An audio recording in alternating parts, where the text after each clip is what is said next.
La adolescencia es una etapa de la vida que resulta difícil de atravesar. Es un periodo de incertidumbre en el que buscamos independencia sin poder conseguirla del todo. Esta etapa es difícil no solo para el adolescente, sino también para los padres. Hay un distanciamiento entre hijos y padres debido a esta búsqueda de independencia, una separación que no siempre es hostil, pero que está presente sin lugar a dudas. Durante esta separación existe mucha incertidumbre. ¿Será que mi hijo está teniendo problemas? ¿Qué es lo que mi hijo hace en su habitación? ¿Mi hijo está seguro con otros jóvenes? ¿Los otros jóvenes están seguros con mi hijo? Este es el tema central de la serie Adolescencia, una miniserie de tan solo 4 capítulos en la que se nos muestra el caso de un niño de 13 años llamado Jamie, quien es acusado de asesinar a su compañera de escuela Katie. La serie es un giro de tuerca con respecto a las series de detectives y casos de crímenes, en las que se sigue una fórmula predecible de criminalización y estigmas. En lugar de eso, Adolescencia habla sin emitir juicio, que el espectador obtiene lo mínimo para saber qué fue lo que ocurrió. Mientras que una obra de menor calidad se enfocaría en la historia de un niño psicópata o en una mala crianza que dio como resultado a un asesino, esta serie muestra una tragedia en la que no parece haber alguien a quien culpar. Una serie desgarradora por su realismo, que aborda temas como el posmachismo, la masculinidad tóxica, el bullying, la crianza y la violencia en redes sociales. Estos son problemas que nuestros jóvenes se enfrentan y que nosotros seguimos ignorando, dándoles menos importancia de la que se merecen. En este análisis me enfocaré sobre todo en explorar estos puntos que la serie toca y la manera magistral en la que los trata, por lo que de antemano aviso que habrá spoilers. Si vas a ver la serie, cosa que te recomiendo mucho, sugiero que lo hagas antes de ver esta reseña. ¿Por qué? Ese es el punto central de la serie. De inicio a fin, es la pregunta que el espectador y todos los personajes se hacen. ¿Por qué Jamie hizo lo que hizo? Y aunque la serie te da ciertos indicios, lo cierto es que no te da una razón específica. La serie no disecciona la conducta de Jamie, porque como en la vida real, muchas veces no hay una sola razón concreta. Hay un cúmulo de circunstancias en el entorno de una persona que, por sí solas, no parecen ser importantes, pero que cobran relevancia al ver los factores que llevan a una persona a hacer lo que hizo. Uno de estos factores es un tema del que ya he hablado mucho en reseñas anteriores, pues es un tema que personalmente me preocupa bastante. Es este fenómeno reactivo del machismo que busca proteger sus conductas ante las demandas del feminismo. El posmachismo puede presentarse de muchas formas, y en los últimos años se ha visto una tendencia hacia un posmachismo digital y mediático. Es decir, un posmachismo que se propaga por redes sociales, a través de figuras influyentes que comúnmente difunden un mensaje dirigido a jóvenes vulnerables. Este fenómeno es importante para la serie, pues Jamie es víctima de los mensajes de estas figuras mediáticas. La serie menciona varias veces que otros jóvenes de la edad de Jamie siguen a Andrew Tate y se identifican como incels, a pesar de tener solo 13 años. Jamie, aunque no parece ser un fanático de esta cultura de internet, dice que sí ha escuchado estos mensajes y que cree en algunos de ellos. Específicamente, menciona la teoría del 80-20, que insiste que el 80% de las mujeres están atraídas por el 20% de los hombres, lo que hace que el 80% restante de hombres compitan por mujeres que no les prestarán atención.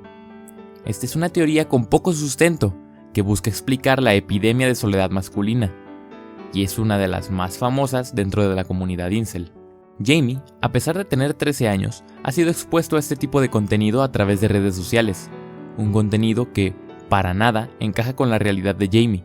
Sin embargo, él percibe que esta teoría es real y que no puede relacionarse con mujeres por considerarse feo. A pesar de que resulta increíble pensar que un niño de 13 años puede identificarse como incel, debemos entender que es en esta edad cuando despierta el interés sexual, y que en este momento los jóvenes están aprendiendo a relacionarse con el género de su interés, fallando en el intento. Sin embargo, para muchos como Jamie, el fracaso al intentar conseguir la aceptación de las mujeres le resulta devastador. Estos sentimientos de frustración lo llevan a desarrollar cierto desprecio por su compañera Katie, quien no solo lo rechaza, sino que lo humilla en redes sociales y lo insulta.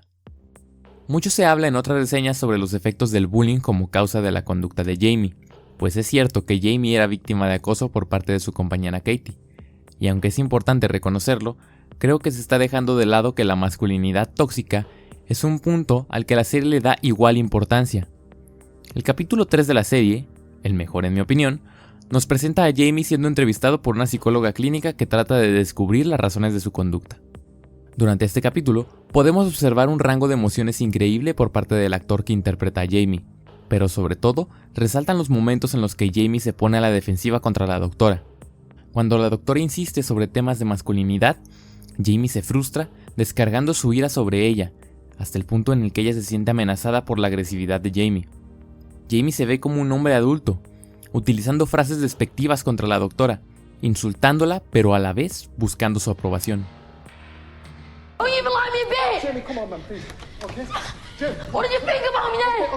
Con esta pregunta termina la entrevista y el capítulo, permitiéndonos ver los resultados de los mensajes postmachistas y la búsqueda de aprobación femenina en la conducta de Jamie. En este capítulo también se revela que Jamie mató a Katie porque ella lo rechazó cuando él intentó aprovecharse de ella mientras estaba en una situación de vulnerabilidad emocional.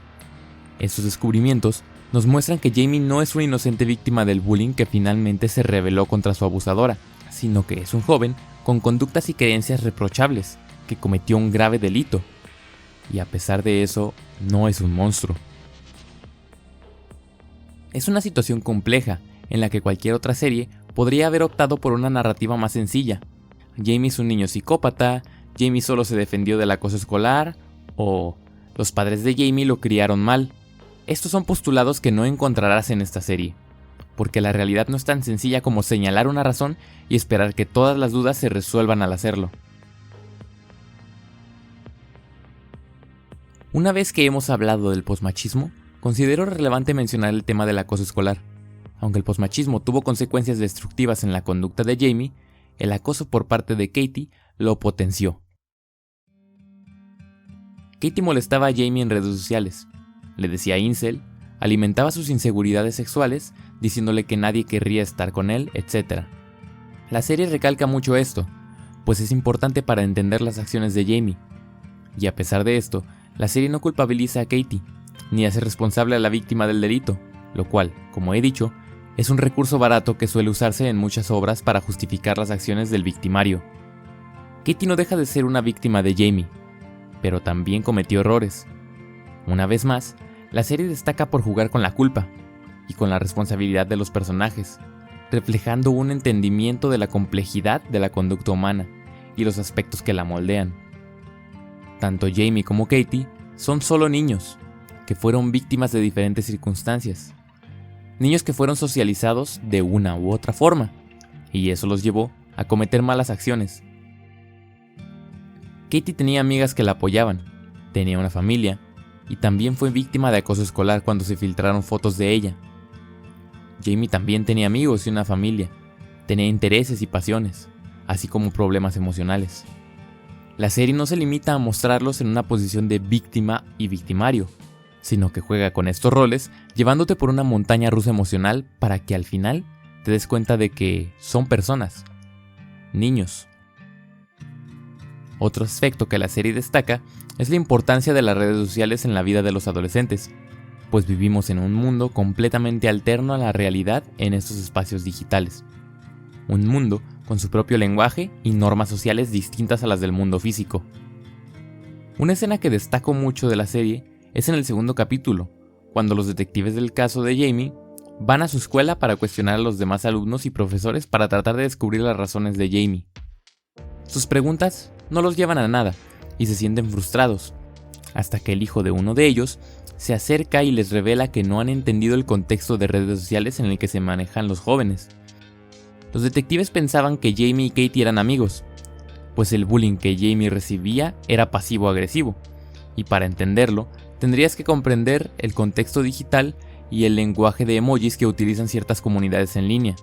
Estos temas tan nuevos son aspectos en los que muchos profesionales de las ciencias sociales aún no están actualizados, y son importantes de entender debido a que el entorno digital ya no es solo un espacio separado de la realidad física, sino que, como en el caso de Jamie, convergen para exponer un contexto completo que nos ayuda a entender la vida de una persona.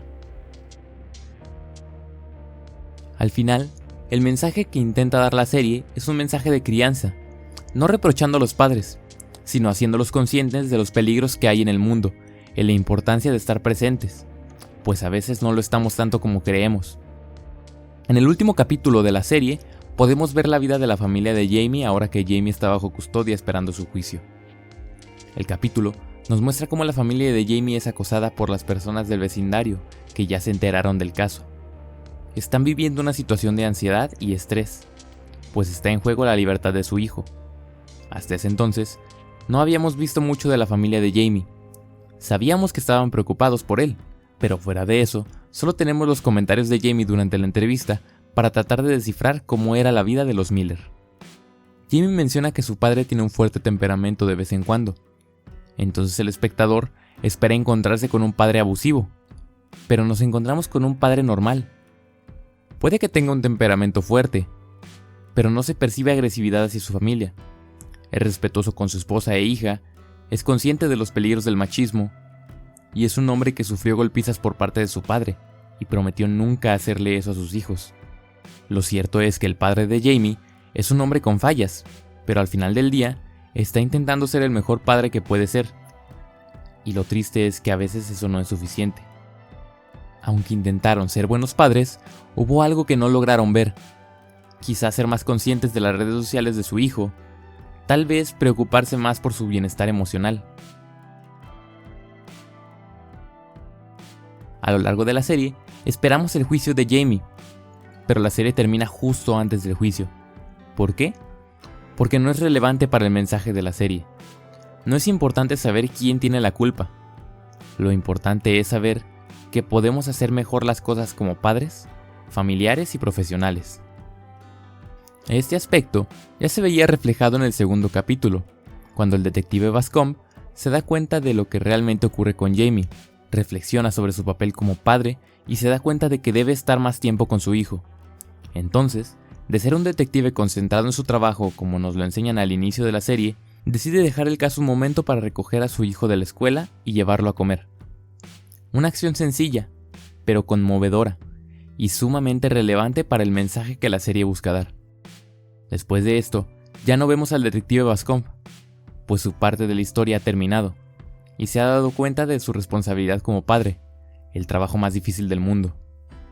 La serie Adolescencia es especial no por su excelente actuación, su dirección o su fotografía, sino por su subversión del género detectivesco para llevarnos a reflexionar sobre nuestro papel en la sociedad y hacernos darnos cuenta de los diversos retos que enfrentamos como padres, profesores, estudiantes y profesionales. Retos de los que debemos ser conscientes para poder enfrentarlos y poder proteger a las personas que nos importan. En adolescencia no hay culpa, hay responsabilidad, pues al final no hay una guía perfecta sobre cómo ser padre, cómo ser adolescente, cómo ser humano. Es solo a través de la reflexión, la comunicación, la investigación y la autocrítica que podemos aprender. I think it'd be good if we accepted that maybe we should have done